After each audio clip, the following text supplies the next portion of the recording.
No dia 27 de março de 1977, Tenerife, um paraíso tropical nas Ilhas Canárias, tornou-se um campo de morte quando dois jumbos colidiram. Acho que fiz uma oração rápida. Espero que não nos acerte. Aí fechei os olhos e me abaixei.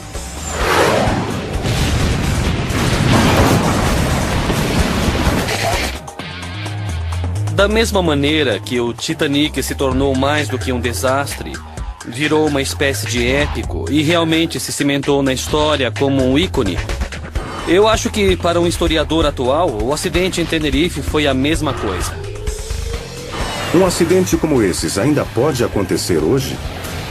O desastre de Tenerife, em perigo fatal.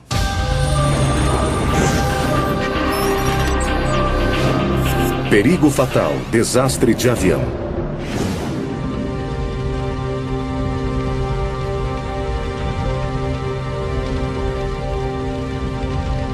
Para qualquer pessoa envolvida num acidente aéreo, o tempo para.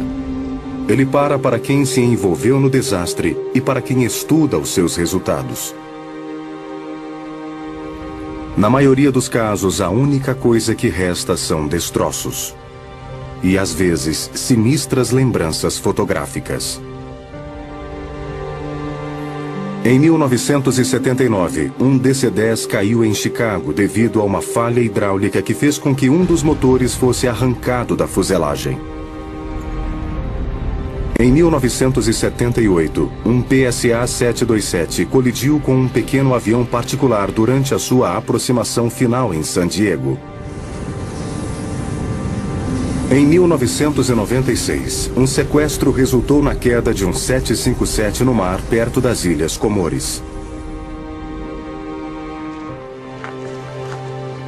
Todo desastre aéreo é diferente, mas no âmago de cada um encontramos uma ou mais causas de uma lista sinistramente familiar. Terrorismo. Falha mecânica. Clima. Problemas técnicos. Erro humano. Raramente um acidente de avião resulta de uma combinação de todos esses fatores.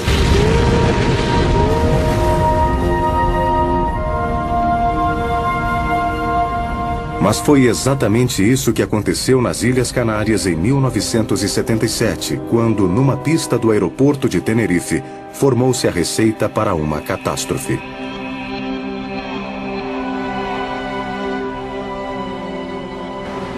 Aquela ali é a Charlie 4. Daqui dá pra ver na Charlie 4, na intersecção com a pista, foi onde o acidente aconteceu. O copiloto Robert Bragg é o único oficial sobrevivente desse acidente histórico. Acho que você muda quando vê tanta devastação e tantas pessoas tão gravemente feridas. Acho que as coisas que você não considerava importantes na vida antes do acidente tornam-se muito mais importantes. No dia 27 de março de 1977, dois jumbos 747 colidiram na aproximação da pista de taxiamento C4 em Tenerife. A catástrofe tirou 583 vidas, a maior quantidade de vítimas fatais de um acidente aéreo até hoje. Ninguém a bordo do voo 4805 da KLM sobreviveu.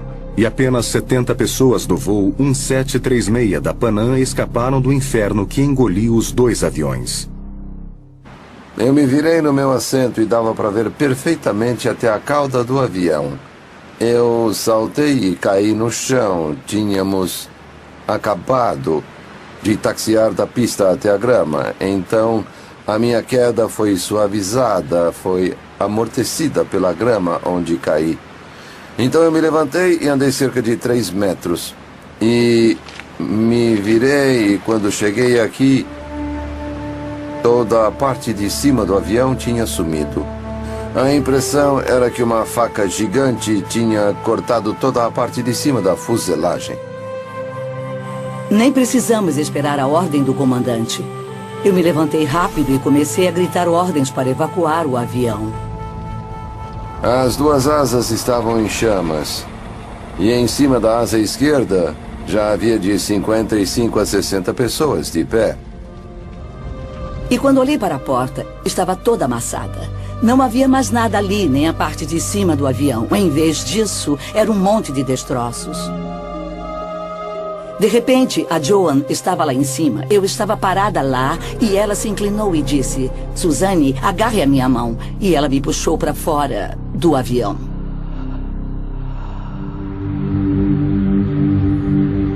Embora tenha ocorrido há várias décadas, para pilotos e controladores de voo, o desastre em Tenerife permanece como um marco para tudo o que pode dar errado em um avião.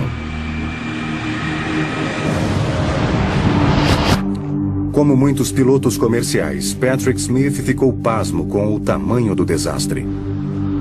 Uma das únicas coisas que silencia uma sala cheia de pilotos durante uma aula de treinamento é um vídeo ou uma apresentação sobre o que aconteceu em Tenerife, com todas as coincidências bizarras e as ironias que fizeram parte do acidente.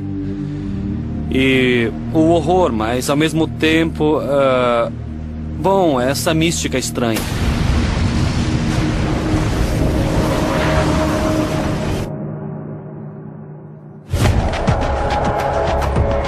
Os acontecimentos de Tenerife foram o resultado de uma sucessão de azares quase inconcebíveis e circunstâncias ainda piores. O terrorismo fecha um aeroporto, redirecionando aviões enormes para Tenerife, que tem uma única pista para receber o novo tráfego. Transmissões de rádio essenciais cancelam umas às outras, e avisos cruciais 1736, report when runway clear. Nunca são recebidos. A neblina cobre inteiramente o aeroporto e aviões enormes são forçados a ficar fora do alcance visual um do outro.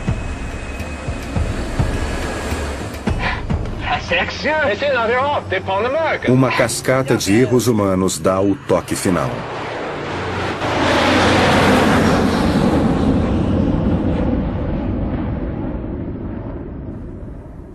O acidente de Tenerife foi muito singular e, por outro lado, não foi nada singular, porque se você analisar bem, verá que muitos fatores se combinaram e causaram aquele catastrófico acidente. É por isso que acidentes como o de Tenerife são considerados de baixa probabilidade, mas de grande consequência, porque é preciso que todos esses fatores se combinem. Exatamente o que aconteceu nessa pista em 1977. Como aquilo aconteceu e, o mais importante, pode acontecer de novo? 1448, não deveria estar nem perto de quilo. Mantenha sua posição, por favor. Acho que qualquer um que já esteve envolvido em um acidente automaticamente se pergunta o que poderia ter feito para prevenir esse acidente. Havia 6 homens nas cabines de comando dos 2747. 3 morreram naquela tarde. Hoje resta apenas um piloto. O capitão Robert Bragg concordou em voltar à cabine de comando para, junto com uma tripulação simulada, recriar a cadeia de eventos que levaram àquela colisão mortífera. O diálogo que estamos para ouvir vem diretamente das transcrições das fitas gravadas naquele dia. Quando, no espaço de 1 hora, falhas de comunicação, impaciência, má visibilidade e problemas técnicos culminaram na pior catástrofe da história da aviação. Um desastre que pode acontecer novamente. As Ilhas Canárias são 7 afloramentos vulcânicos no Oceano Atlântico, ao largo da costa noroeste da África. Santa Cruz de Tenerife e Las Palmas estão entre eles. Essas ilhas controladas pela Espanha são destinos turísticos famosos para muitos europeus. Os antigos navegantes as chamavam de Ilhas Afortunadas. Mas a sorte não estava sorrindo naquele domingo 27 de março de 1977, quando uma catástrofe sem precedentes envolveu o aeroporto de Tenerife. Naquele dia, o capitão Robert Bragg estava no Marco Zero. Ele era o copiloto do capitão Victor Grubbs no voo 1736 da Panam, que levava 380 passageiros do aeroporto JFK de Nova York para o aeroporto de Las Palmas, nas Ilhas Canárias. Por volta das 2 da tarde, ao aproximar-se do aeroporto de Las Palmas, recebeu um chamado estranho do controle de tráfego aéreo. A mais ou menos 12 mil pés, recebemos um pedido para mudar de frequência do controlador de tráfego espanhol. Ele disse... Clipper 1736, contact Tenerife. Approach immediately. Então dissemos, nosso destino é Las Palmas e não Tenerife. Por que estamos sendo desviados para Tenerife? E ele disse... There has been a terrorist bomb exploding in Las Palmas terminal building. You are to proceed to alternate Tenerife. Sob o comando da torre, o capitão Bragg e sua tripulação redirecionam seu jumbo para o aeroporto Los Rodeos de Tenerife, a cerca de 25 minutos de distância na ilha de Santa Cruz de Tenerife. Fizemos contato com a torre e imediatamente eles disseram... You are clear to land, runway 30 in Tenerife. O dia estava perfeitamente claro. Dava para ver o aeroporto a 24 quilômetros de distância.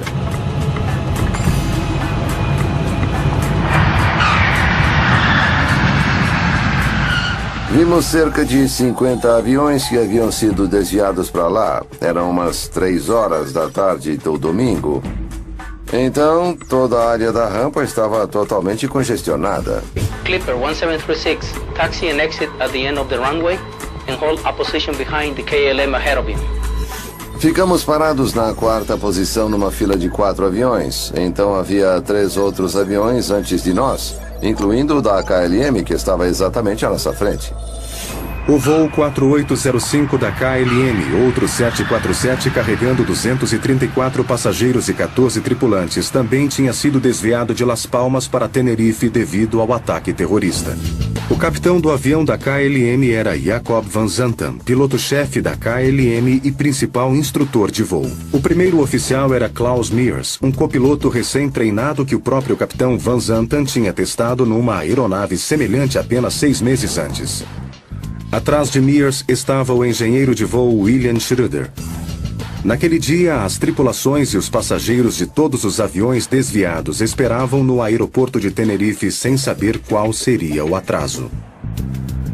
A visão de tantos aviões juntos bastou para chamar a atenção dos habitantes locais, um dos quais tirou esta foto, a única mostrando o 747 da Panam do capitão Bragg posicionado exatamente atrás do jumbo da KLM. Suzanne Donovan e Joan Jackson estavam entre as comissárias de bordo da Panam. Segundo me lembro, os passageiros não tiveram permissão de desembarcar. Foi mesmo. E por isso começamos o serviço de bordo em terra, oferecendo tudo o que tínhamos. Mas não me lembro de ninguém estar nervoso ou desanimado por isso. Era só mais um atraso momentâneo que logo ia passar. Do mesmo modo, a bordo do voo da KLM, a tripulação e os passageiros se preparam para a espera. Talvez eles encontrem conforto nas realizações profissionais de seu piloto. Destaque da edição de cortesia da revista de bordo da KLM. E finalmente ouvimos o operador da torre dizer... Gentlemen, be advised that Las Palmas is now open. Por volta das 15h45, a notícia da torre vem como um alívio para todos. Os aviões estão em terra há quase 2 horas, mas a espera ainda não terminou. Agora o capitão Van Zanten do voo da KLM toma uma decisão incomum: reabastecer o avião. Isso era desnecessário. Posteriormente, os registros indicaram que o avião tinha combustível suficiente. A tripulação do avião da Panam ficou surpresa e incomodada pela demora. Vic Grubbs, o capitão, o chamou e perguntou: KLM 4805, quanto tempo vai levar para reabastecer? E o piloto do avião da KLM respondeu bruscamente: 35 minutes. Aí o capitão olhou para mim e disse: bom, acho que estamos presos atrás dele. E então eu, na cadeira do copiloto, fiz o seguinte comentário: talvez possamos passar à frente dele. Quer que o engenheiro George Warrens e eu vamos lá fora medir a distância entre a nossa asa direita e a asa esquerda dele? Fomos e vimos que estávamos 4 metros dentro da área da asa dele. Por 4 metros não podíamos passar à frente dele. Então esperamos 35 minutos para o avião da KLM reabastecer. Pensando agora, se tivéssemos 2 observadores, 2 pessoas que ficassem de pé na ponta das asas e visualmente nos orientassem, possivelmente teríamos conseguido sair de lá, mas na hora não sentimos que era absolutamente necessário fazer isso. Voos redirecionados à estranha decisão de reabastecer 4 metros de distância. É assim que começa a terrível lista de detalhes aparentemente desconexos que acabariam formando os elos em uma corrente mortífera. Durante os 35 minutos que levará para o voo da KLM reabastecer, outra condição adversa desce sobre a pista de Tenerife. Um nevoeiro desceu da encosta de um morro e parou bem em cima da pista. E essa neblina vai se tornar uma mortalha para 583 homens, mulheres e crianças.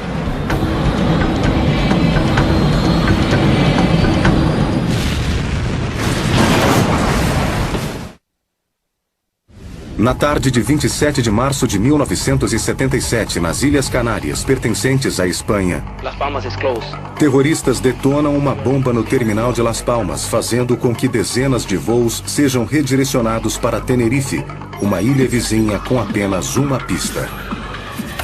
O voo 1736 da Pan American, vindo de Nova York e copilotado pelo capitão Bragg, é um dos 2 jumbos agora enfileirados esperando instruções do controle de tráfego aéreo de Tenerife. Estacionado diretamente à frente do jumbo da Panam está o voo 4805 da KLM, vindo de Amsterdã, pilotado pelo veterano capitão Van Zanten. Depois de uma demora de quase 3 horas em terra, a torre finalmente autoriza a decolagem de todos os voos para seus destinos originais. Gentlemen, be advised that Las Palmas is now open. Infelizmente, a decisão do piloto da KLM de reabastecer resulta em mais 35 minutos de atraso para o voo dele e para todos aqueles que o seguem, incluindo o jumbo da Panam. Finalmente, às 16h58, depois de encher o tanque do avião da KLM com 55 mil litros de combustível, Klaus Mears, o copiloto, pede à torre permissão para taxiar para decolar. We require a backtrack on 12 for takeoff, runway 30. Okay, KLM A0, correction. 4805, taxi straight ahead for the runway and make backtrack. Roger, make a backtrack. Já que o aeroporto de Tenerife é pequeno, os aviões precisam retornar para decolar. Isso significa taxiar até o final da pista e depois girar 180 graus para decolar na mesma direção de que vieram originalmente. Avião DC-9 na primeira posição. Avião DC-8 na segunda posição, na posição de número 2. O KLM estava na terceira posição, estávamos na quarta posição. Eles deram a permissão para taxiar aos primeiros 2 aviões, e então eles tinham de taxiar e retornar pela pista, ou seja, eles taxiaram até o final da pista, na direção oposta em que iriam decolar. Quando você chega à última pista de taxiamento à sua esquerda, sai da pista e então vira. Às 16h59, o voo 4805 da KLM começa a taxiar pela pista. Approach. You want us to turn left at Charlie 1? Taxi evade Charlie 1? Negative. Taxi straight ahead up to the end of the runway and make backtrack.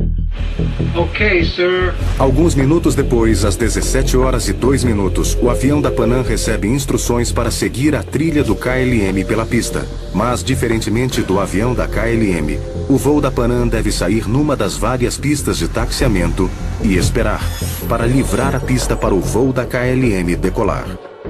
É com essas instruções que a confusão começa. Não fica claro para os pilotos do voo da Panam exatamente qual pista de taxiamento o controle de tráfego quer que eles peguem. Nós recebemos instruções da torre. Panam 1736, Theater taxiway to your left. Tínhamos acabado de passar a C2, e alguns afirmam que deveríamos pegar a Charlie 3. Essa saída leva você de volta à área do terminal. Todas as saídas daquele terminal estavam bloqueadas, então não iríamos a lugar algum, íamos esperar de novo. Ouvi algumas pessoas dizerem que houve um problema de idioma, mas discordo totalmente disso. Estávamos ouvindo as comunicações da torre, o que é uma prática comum, todos no mundo falam inglês. Podíamos entender o operador da torre perfeitamente. Mas os 2 aviões que taxiaram à nossa frente pegaram a Charlie 4. Nós perguntamos à torre, dissemos, poderia confirmar qual pista de taxiamento podemos pegar? E ele disse, eu quero que pegue a terceira pista de taxiamento à esquerda. E então ele repetiu em espanhol. E aí um dos nossos, acho que foi o engenheiro George Warren, repetiu em espanhol. Mas foi só isso? Em outras palavras, quando ele disse isso ainda na nossa cabeça, eu ainda acreditava que ele estava falando sobre a quarta pista. Ele havia mandado outro avião lá para sair da pista, naquela pista de taxiamento. Acreditando que a saída Charlie 3 não pode ser o seu destino, a tripulação do voo da Panam chama a torre novamente e pede esclarecimentos. The third one said 1, 2, 3, the third one. Como o seu jato já havia passado a primeira saída, ao ouvirem a ordem de pegar a terceira pista, a tripulação acreditou que a torre queria que eles pegassem a C4, a terceira depois da C1. O outro avião havia feito a mesmíssima coisa. Era a coisa lógica a fazer para sair da pista. Então, todos tivemos certeza de que era aquela saída que deveríamos pegar para sair da pista. E então, justo quando as coisas estão fugindo perigosamente ao controle, o destino entra em jogo. De repente, uma névoa densa cobre todo o aeroporto. Eu olhei pela janela e disse a Suzanne, não vamos a lugar nenhum, nem consigo enxergar o motor número 2, que é o motor ao lado da fuselagem. Eu conhecia o regulamento da Panam, não íamos a lugar nenhum, havia muita neblina. Esperávamos voltar ao... de novo ao lugar onde estávamos parados. A ilha é conhecida por ficar coberta de neblina rapidamente. E a visibilidade passou de ilimitada a reduzida a 500 metros, que é cerca de 1.500 pés. E mal dava para ver a pista na frente do nariz. E, ao mesmo tempo, estávamos procurando a pista de taxiamento que deveríamos pegar à esquerda para sair da pista e voltar à nossa posição atrás do avião da KLM. Como muitos aeroportos de pista única, o de Tenerife não estava equipado com um radar de solo para permitir aos controladores de tráfego monitorarem as aeronaves no solo. Mas apesar do aeroporto estar coberto pela neblina, a decisão de prosseguir com as decolagens permaneceu. Aquela pista em particular, como a maioria, tem uma pintura bem demarcada para você ver bem a linha central. E nós mal podíamos ver a pista. E o capitão tinha diminuído a velocidade para 3 nós, estávamos quase parados. Mal dava para ver as curvas, as linhas direcionais para nos levar até Charlie 4, que era a saída que estávamos procurando. Tendo perdido de vista os jatos da KLM e da Panam, a torre busca a confirmação verbal da localização relativa dos 2 aviões na pista. KLM 4805, how many taxiway did you pass? I think we just passed Charlie 4 now. Tanto as tripulações dos 2 aviões quanto os controladores de tráfego aéreo estão trabalhando fora da situação normal. Okay, at the end of the runway, make 180 and report. Ready for ATC clearance. O avião da KLM chega ao final da pista e faz um giro de 180 graus.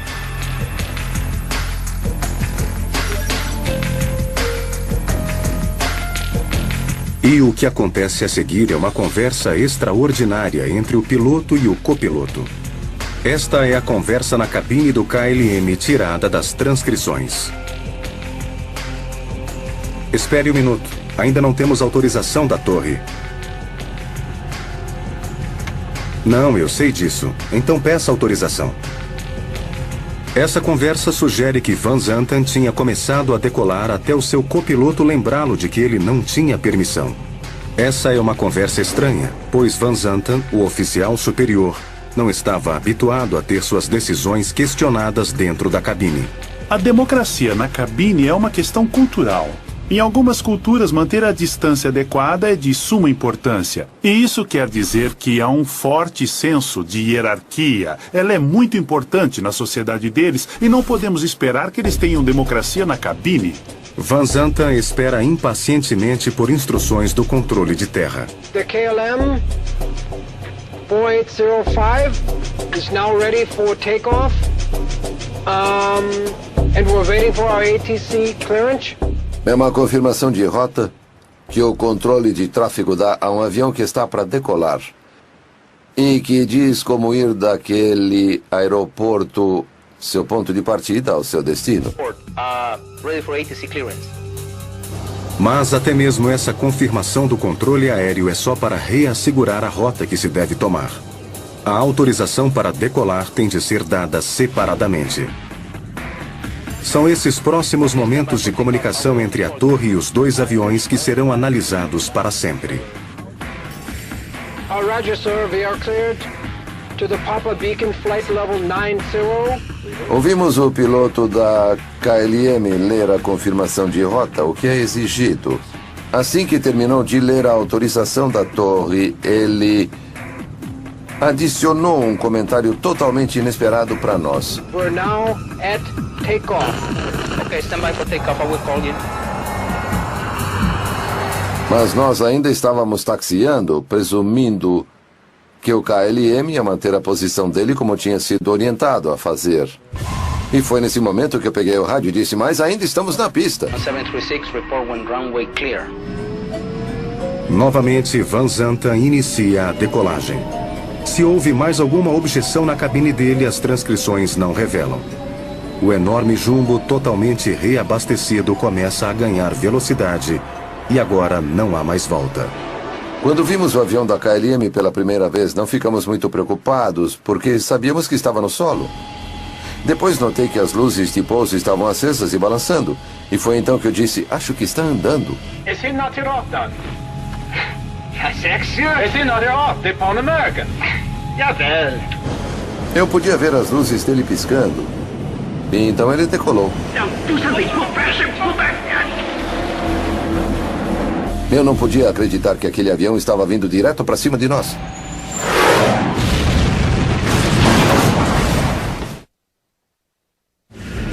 Numa pista coberta de neblina, dois Jumbos 747 tentam desesperadamente sair do caminho um do outro. Mas é tarde demais. E eu disse, ele está vindo, saia ao capitão. Ele deu potência máxima e acelerou. Estávamos só a 3 nós, por isso o avião se movia muito devagar. Acho que fiz uma oração rápida. Espero que não nos acerte.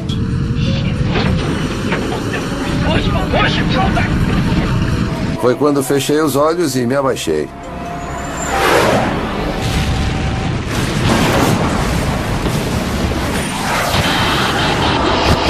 E de repente, houve um baque, um impacto enorme. A Joan pulou, foi até a porta, olhou pela janela e gritou, fogo na asa. Toda a parte superior da fuselagem foi cortada. Se você olhar as janelas do avião, as janelas tinham sumido e toda a parte de cima do avião tinha sumido. Então o que fiz quando decidi sair e comecei a gritar para todos saírem, eu fiquei em pé no que restou da cabine de comando, me estiquei e agarrei a parte de trás do assento do capitão, o assento do Victor Krubbs. E aí pulei para fora. Eu continuei andando pelos restos da fuselagem e andei cerca de 1,5 metros e vi uma borda, um vazio de cerca de 1,5 metros e havia um grupo de passageiros lá, 8, talvez 8 ou 10 passageiros, e eu comecei a empurrá-los dizendo, pulem, pulem, vamos, temos que sair daqui. E então os destroços se mexeram de novo e então todo mundo, todos nós, começamos a saltar para tentar sair do lugar onde os destroços estavam se mexendo. Porque os motores estavam cuspindo metal, estavam se desintegrando totalmente. Ninguém depois da fileira 33 conseguiu sair do avião. E o motivo foi porque quando o KLM nos atingiu, o trem de aterrissagem dele rasgou o nosso avião. Na verdade, encontraram o trem de pouso dele, o trem principal, entre os nossos destroços.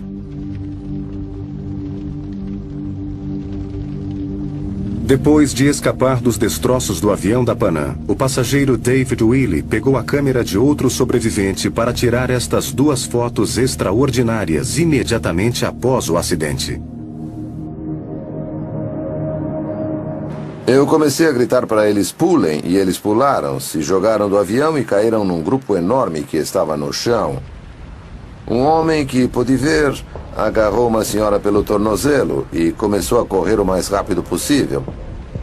Mais tarde, descobriu-se que aquela senhora, que foi arrastada, era a esposa daquele homem, e que quando ela caiu no chão, todas as outras pessoas caíram em cima dela, e ela teve fraturas nas costas, nos 2 braços e nas 2 pernas. Quase 500 metros mais adiante, aquilo que restava do avião da KLM ainda estava ardendo. O tanque cheio transformou o avião numa fogueira de metal retorcido. Nenhuma das 248 pessoas a bordo sobreviveu. E acho que a primeira coisa que pensamos foi que era uma bomba. E ficamos pasmas quando alguém mostrou que havia outro avião em chamas na pista. Nós não fazíamos ideia. No caos que se seguiu, a equipe de resgate não chegou ao avião da Panam a tempo de ajudar os sobreviventes feridos. Eu me lembro que andava entre os passageiros que estavam no chão, que conseguiram sair e estavam muito machucados. E eu me abaixava e tentava confortá-los, dizendo: não se preocupe, as ambulâncias estão vindo, a ajuda está chegando, o pessoal da emergência vai chegar logo. No entanto, não vimos nem sinal de equipamento de emergência, não vimos ambulâncias, nem caminhões de bombeiros. O que aconteceu foi que, quando o avião da KLM nos atingiu, quebrou o trem de pouso dele. Ele explodiu e bateu quase 500 metros pista abaixo. Ele estava mais perto da torre do que nós. A torre chamou os 2 aviões, não teve nenhuma resposta. E nesse momento um avião que sobrevoava o aeroporto, aguardando ordem para pousar, chamou a torre e disse que havia fogo e destroços na pista onde ia descer. Os bombeiros e as ambulâncias chegaram ao avião da KLM antes. E foi por isso que ninguém foi até nosso avião. Naquele momento, o tanque de combustível central do avião, que fica logo abaixo da junção das asas com a fuselagem, naquele ponto, o tanque central explodiu e lançou uma chama que deve ter chegado a uns 90 metros de altura. O mais irônico é que havia as brigadas de combate a incêndio tentando apagar o fogo do avião da KLM. E se eles soubessem que havia sobreviventes no nosso avião, se tivessem chegado a tempo, poderia ter ajudado. A contagem final é apavorante.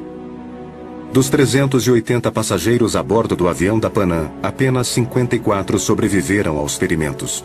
E todas as 248 pessoas que estavam a bordo do voo da KLM morreram no acidente.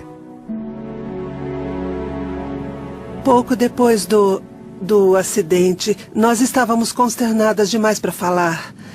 E para Suzane e para mim parecia desrespeito com os que tinham perdido suas vidas. E não queríamos nos gabar por estarmos vivas. Que sentido podemos achar em meio à devastação? Há alguma lição a ser aprendida da tragédia de Tenerife?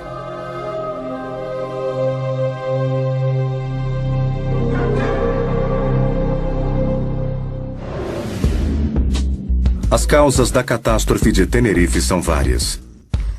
A Escola de Engenharia da Universidade do Sul da Califórnia abriga um programa de pesquisas e treinamento de segurança na aviação de fama internacional. O Dr. Najmeddin Meshkati concentra-se nos erros humanos. Analisando os fatores que levaram ao acidente em Tenerife, podemos identificar 9 ou 10 erros humanos relacionados que contribuíram para aquilo. Vemos que, no final, a essência do problema foram os fatores humanos. A cultura no interior da cabine da KLM criou o conjunto de erros humanos mais analisado no mundo dos acidentes aéreos.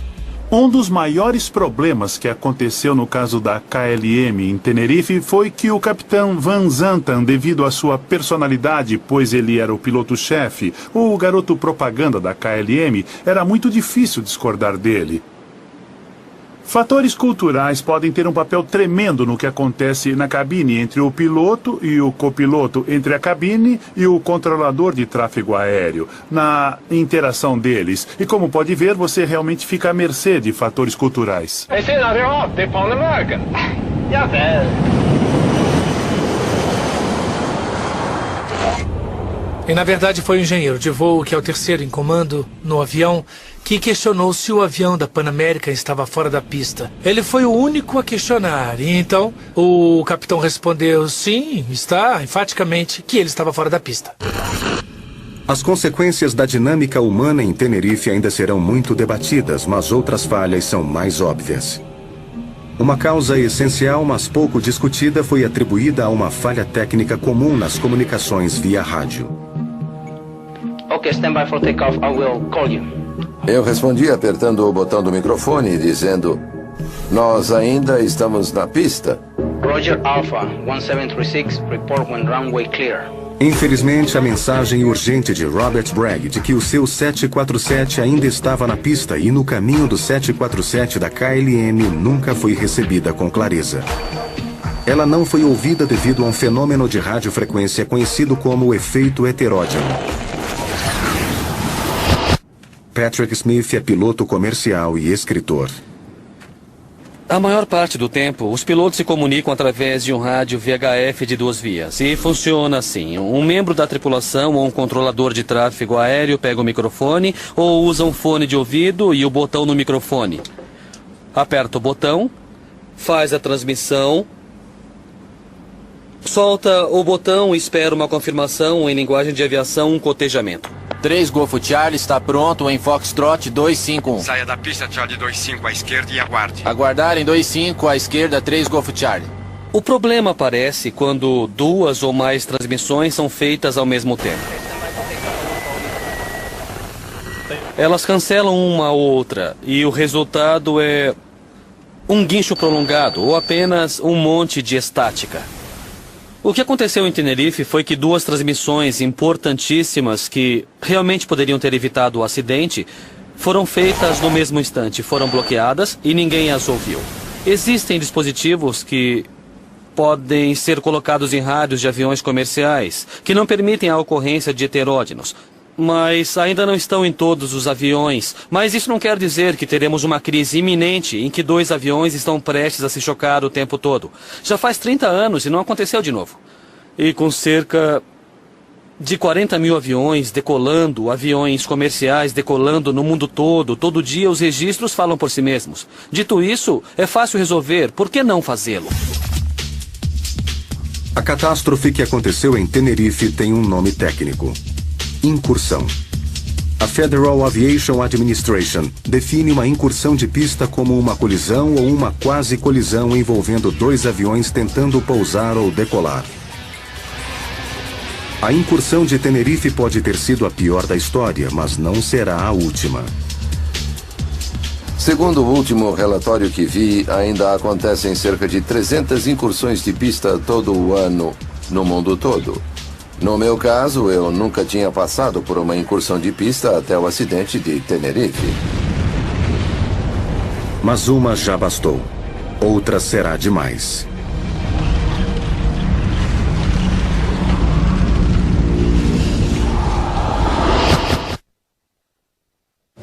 As quase colisões em pleno ar são raras na história da aviação. Contudo, as quase colisões entre aviões enquanto um deles está em solo é uma ocorrência quase diária. Houve outro acidente. 6 anos depois do acidente de Tenerife em Madrid, envolvendo uma colisão em solo entre um DC-9 e um Boeing 727. Não houve nenhuma outra grande colisão em solo depois disso, até o acidente no aeroporto de Linate, em Milão, em outubro de 2001. Um jato executivo Cessna Citation foi liberado para taxiar no final da pista e ao fazê-lo taxiou na direção oposta e atravessou a pista, na qual um jato MD-87 estava decolando. A incursão de pista em Linate é muito parecida com a de Tenerife. Ambos os aeroportos sempre ficam cobertos pela neblina e na época nenhum deles tinha um radar de solo em operação. As incursões de pista são o foco da pesquisa de Ratan Katwa na empresa de aviação Honeywell. De dentro da cabine de um avião que está chegando ao Aeroporto Internacional de Los Angeles, ele demonstra o que os pilotos enfrentam com um controle de tráfego aéreo em qualquer voo. Quando nos aproximamos da pista, acontecem duas situações potencialmente perigosas. Primeiro, nosso indicativo de chamada era muito parecido com o indicativo de chamada de outro avião. Ouviu que havia um 3 Charlie Charlie? Sim. Na frequência? É bem parecido. O nosso indicativo de chamada é 3 Golf Charlie. O que ouvimos no rádio na mesma frequência foi um indicativo muito parecido, 30 Charlie Charlie. Esse problema, esses indicativos de chamada semelhantes foram fatores importantes em incursões de pista anteriores. Em seguida, ocorre uma coisa que poderia facilmente gerar confusão sobre o indicativo. Uma mudança de pista de último minuto. 3 Golf Charlie, mude para a pista 25 da direita. Livre para pousar. 12507. No último momento da aproximação final, o controlador da torre nos pediu para fazer um desvio para pousar em outra pista, uma pista paralela. E isso, é claro, dentro de um ambiente em que a carga de trabalho é alta, o estresse pode ser alto. Em outras palavras, isso certamente pode levar a uma situação que poderia causar uma incursão de pista. A nossa sequência de pouso confusa em Los Angeles ilustra por que muitos acreditam que mapas de alta tecnologia e sistemas de alerta de situação deveriam ser equipamentos obrigatórios em aviões comerciais. Mas outros não acreditam que a tecnologia seja a solução. Um monitor de TV mostra uma representação gráfica de onde o seu avião está em relação a outros aviões, no solo e no ar. Se houvesse algo parecido em Tenerife, talvez o acidente pudesse ter sido evitado. 6530 Mike na pista 25 da direita, livre para decolar. Entendi. Às vezes, essa tecnologia é mais requintada do que tem que ser. E há muitos avisos orais e representações com códigos de cores. Às vezes, eles requerem mais rapidez de raciocínio do que o piloto consegue ter naquele momento. Estudos mostram que quando a carga de trabalho de uma tripulação é alta demais ou baixa demais, o desempenho sofre.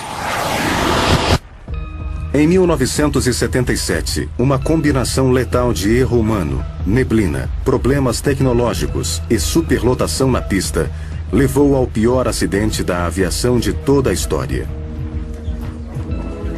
Cada fator que levou à catástrofe de Tenerife poderia acontecer de novo em qualquer aeroporto hoje. Será que as lições de Tenerife foram totalmente compreendidas 3 décadas após o acidente? Quando você analisa a quantidade de pousos e decolagens que acontecem no mundo, em tantos aeroportos diferentes, acha que outro Tenerife não é tão improvável. Quem serve ao público tem essa fixação. Você vê uma tecnologia melhor, mais brilhante, mais moderna e acha que é uma panaceia. Mas na verdade não é.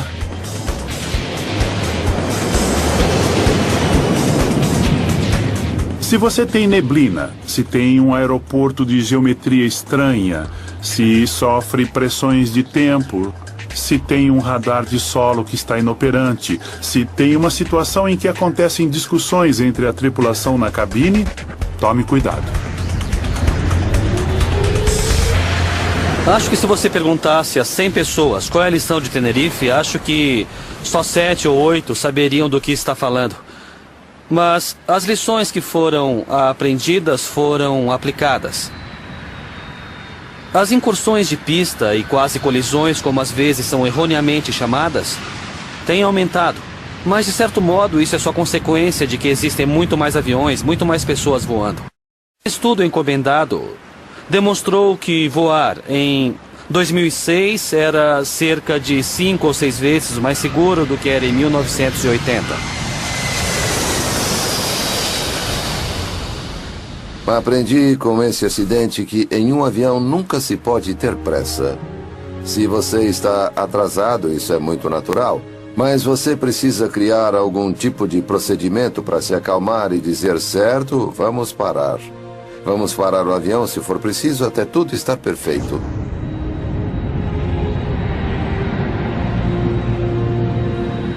Bem, Quando voei para cá, estava na última fileira de assentos no meio de uma família e havia 2 assentos vagos perto da saída e perguntei à comissária de bordo: aqueles assentos estão vazios? Posso ir para lá? E ela disse: está disposta e é capaz de ajudar no caso de uma evacuação? Eu disse sim.